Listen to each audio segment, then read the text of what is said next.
Hey y'all, this is Mattie from Mattie's Kitchen, and today I'll be making y'all some mustard pork chop, fried pork chops. And what I'll be using, for one thing, first thing, my oil is heating up. I'm using a pure vegetable oil, and I'm using yellow mustard, Panko season, all-purpose flour, cayenne pepper, salt, black pepper, and garlic, and assorted pieces of pork chops. So like I said, when I went to the store, I picked the best pork chops. Some of me, if you get a family pack, they're hidden. So I had a family pack.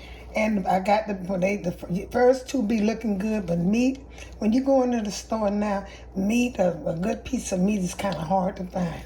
But anyway, I'm going to get back with you all when I get ready to season it. Okay, when you're cooking pork chops or chicken or any meat, let it come room temperature because you don't want it to be so cold. So this set out for about 2 or 3 minutes. And what I'll be putting on this, I'll be having some garlic, pepper, salt, and some cayenne pepper. It doesn't matter which order. I'm going to do both sides. So I'm going to take this, sprinkle some of this over here on both sides.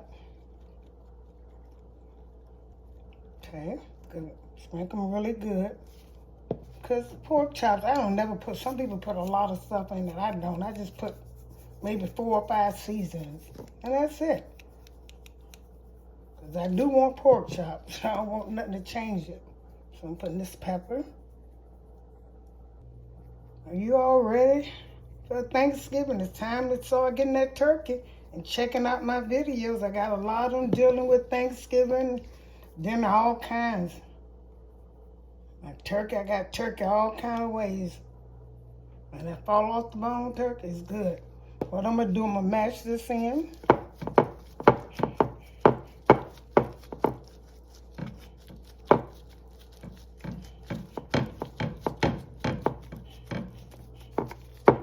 Mash this in good. Okay. Rinse my hand off a little bit. I'm going to turn these over. And do the other side the same way. When you're cooking, you don't want your skillet to be too hot. I test one pork chop so it can come out tender.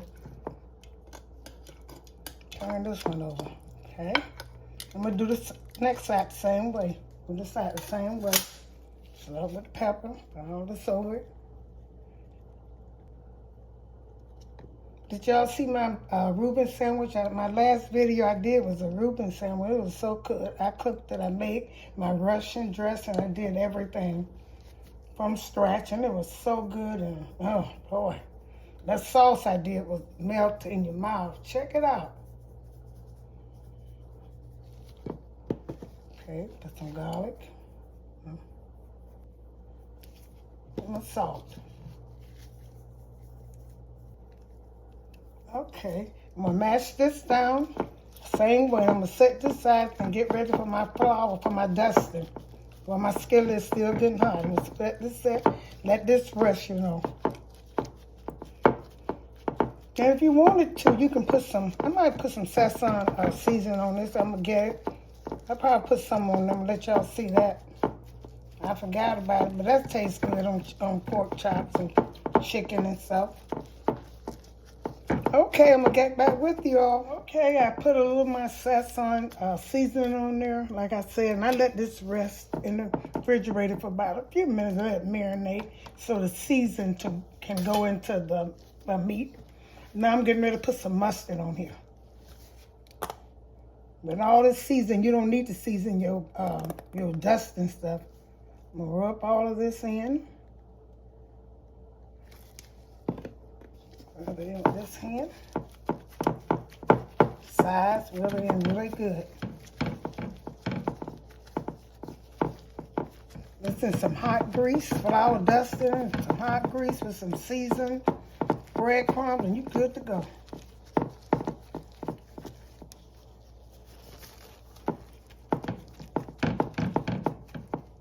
That noise, I should have they told me to put a towel under here. I didn't. It's too late now. I don't want to put it on this side.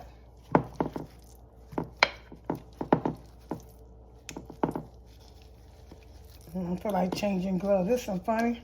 These, like I said, stuff is getting so...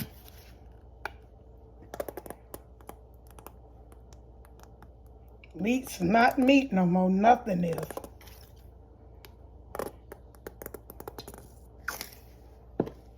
I can't hardly eat in a restaurant like I used to. I kind of like cooking my own food. Well, you know, I get tired of cooking sometimes, but I still prefer, most time I just don't want to eat out no more. Okay, I'm going to let this set for a while and get ready to use, put it in my dust and get ready to dust it and put it in the skillet. That's all you need. Okay, this is about 1.5 cups of flour, of all-purpose, and I'm not seasoning anymore because with the mustard and the other season I got on, and this being seasoned, that's good enough seasoning. Now this is seasoned breadcrumbs. So I'm gonna put this over here and I'm gonna stir it up. Stir it up good. About half. I use probably half. I use more flour than breadcrumbs. I just want to give it another little season. Okay, stir that up again. Yep. What I'm going to do is I'm going to put some, doing it wrong, I'm going to put some of this in here so I won't waste, I do this so I won't waste my mix, my dusting. So I'll put 1 pork chop in here, and then I'll take it, shake it up in here, stir it up really good. That's how I do it. Some people put it in a baggie, some people just put it in a bowl, but I found out this is the easiest way for me. Now I'm gonna do a couple of these and I'm gonna get back with you. Okay, my pork chops are ready to go in the grease. You know, I didn't have to put a hole in them because he's so flat and thin. That's the type of, when I'm eating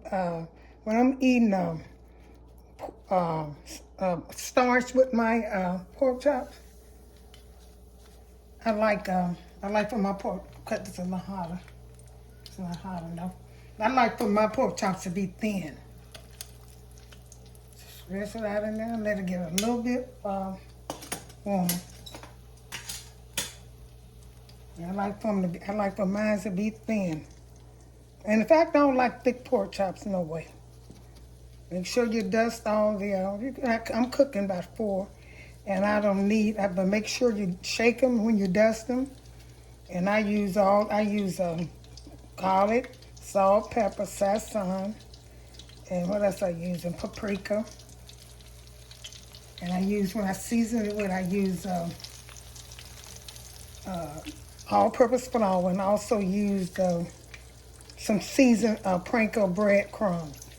Those are things I use, and some mustard. Of course, it's mustard. Let it soak in that mustard, and that's what's gonna make it taste good. But this piece I'll cook about 3 at a time. Okay. Get back with you. Don't cook them fast. When you're cooking, don't cook them fast, and try not to let them touch.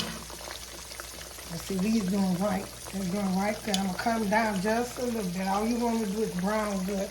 And you always want pork to cook slow, and you want it to brown and cook all the way through. So this skillet is about good enough. See how this frying? That's a good enough way. You can turn around a little bit sometimes, make sure they cook even. But okay, they look really good. I'm gonna get back with you all. Oh, here them frying in the skillet. Don't they look good? These things look delicious. Oh my God, I can't wait. And they just like I like them. I do not like thick pork chops. Now, if you like thin pork chops, these are pork chops to go for. Even if you like thick ones, these still the ones to go for because they look so delicious. My goodness. So I'm gonna let them fry a little bit more. I'm gonna put these in a quick video. They look so delicious. Tender, they're so tender. That mustard really do it. Perfect color. Okay, I'm gonna get these finished up, and I'm gonna put them on the plate and get ready with my potatoes. Thank y'all for tuning in. Here's the finishing touch of my mustard fried pork chop. I ate one of them. It's so tender. And here's the potato that I cooked, the meat, the butter potatoes. I cooked those earlier. Please, this is a good meal. That pork chop looks so delicious, and those potatoes were so good. They were really good. And like I said, if you like this, tune into my other videos and help and share my video with friends and family. And once again, thank you all for tuning in to Mattie's Kitchen.